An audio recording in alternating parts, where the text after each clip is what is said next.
Miha Kabe, v nogometnem klubu Domžale ste pred začetkom sezone dobili nove naloge, zdaj ste vodja skavtske službe. Kako ste se znašli v tej novi vlogi? To je, bom rekel, na slovenskem prostoru neka nova zadeva, tako da nekako ideje predsednika moje proba počasi uresničiti, tako da ta skavtska služba ne bi delovala ne samo na področju Slovenije, ampak tudi malo širše. Tako da smo že povezave navezali v Srbiji, v Bosni, na Češkem in sedaj naslednji korak je pa prodor nekako s povezavami na Hrvaško. V bistvu imate celoten pregled nad mladimi nogometaši na teh področjih, koliko kvalitetnega materiala je na voljo?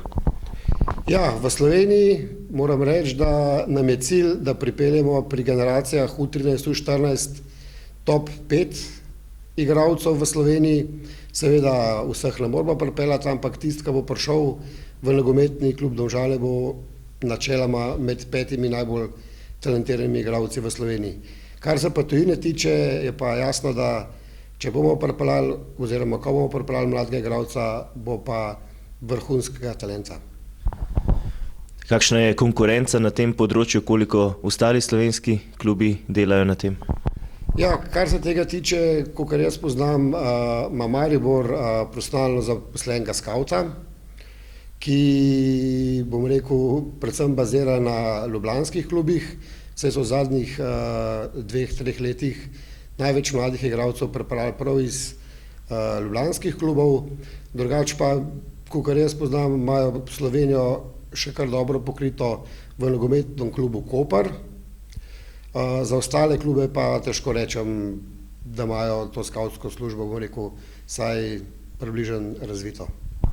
Dolgo časa ste bili vodja mladinskega nogometnega centra, ki žanje velike uspehe tudi v zadnjem obdobju in verjetno ta skavtska služba le še nadgraditev tega.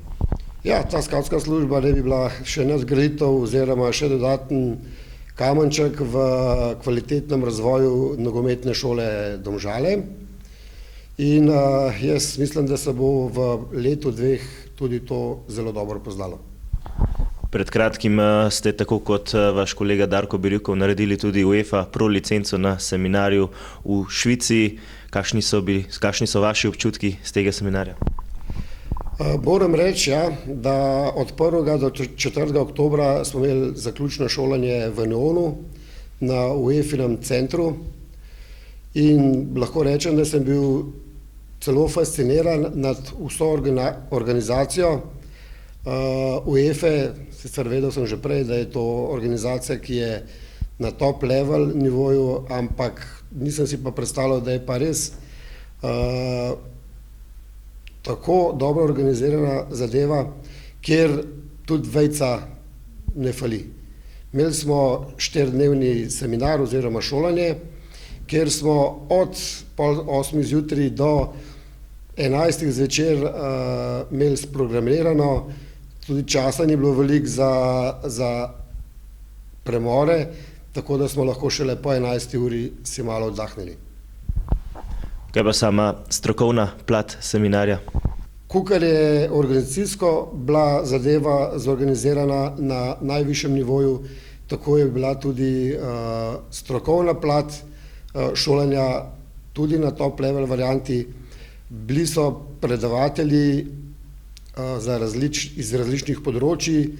Lahko dam primer, da je bil, kar se tiče PR službe po klubih, predavatelj bivši PR-ovc Barcelone, dolgoletni. Potem, kar se tiče menedžerstva, je bil Gareth Southgate. Mislim, da je bil on najmlajši trener oziroma menedžer v prvi angleški ligi. Za vami je bogata tako igralska kot tudi trenerska kariera. Veliko se ukvarjate predvsem z mlajšimi selekcijami. Je še želja po članskem nogometu? Ja, zaenkrat ne razmišljam v članskem nogometu. Nekako 11 let nazaj sem začel delati z mladimi, kjer sem se našel in zelo uživam v tem, nikoli se pa ne ve, kam poti vodijo. Mladi igralci v Sloveniji sanjajo v tujini. Kje vidite vi največje težave v teh mlajših selekcijah, kajti kar veliko igralcev se vrne tudi potem nazaj v Slovenijo? Ja, generalno se je pokazalo, kar sem jaz že v preteklosti poudaril, da ni vedno dobro, da premladi igralci hodijo v tujino. Predvsem se je to pokazalo pri odhodih v Italijo in načeloma večino teh fantov se je vrnilo nazaj v Slovenijo. So, bomo rekel, nogometne akademije, kjer imajo res izdelano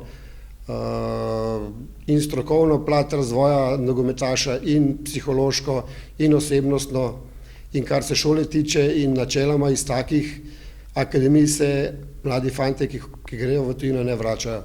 En tak primer je naš Haris Vučkič, ki je kot 16-letnik odšel v Newcastle in je še vedno tam z veliko pogodbo. In žal je imel veliko smola z poškodbami, ampak jaz verjamem, da se bo v kratkem spet vrnil v prvo ekipo Newcastle. Kot skavt, kaj lahko ponudite mladim nogometašem, kako jih privabite v nogometni klub Domžale? Ja, nogometni klub Domžale je eden izmed, lahko rečem, 3 najbolj organiziranih klubov v Sloveniji. Velik poudarek se daje na mlade, tudi finančno, in kar se pogojev tiče, tako da fante, ki grejo v prvi letnik srednje šole, jim lahko ponudimo in nastanitev, in imamo v bližini gimnazijo, pa nekih strokovnih šol, tako da, bomo rekel, kar se tega tiče, nimamo prav težko delo, da jih privabimo v klub. Znani smo pa potem, kar se strokovnega dela tiče in pogojev dela, da smo pa najboljši trenutno v Sloveniji. Najlepša hvala, srečno. Prosim.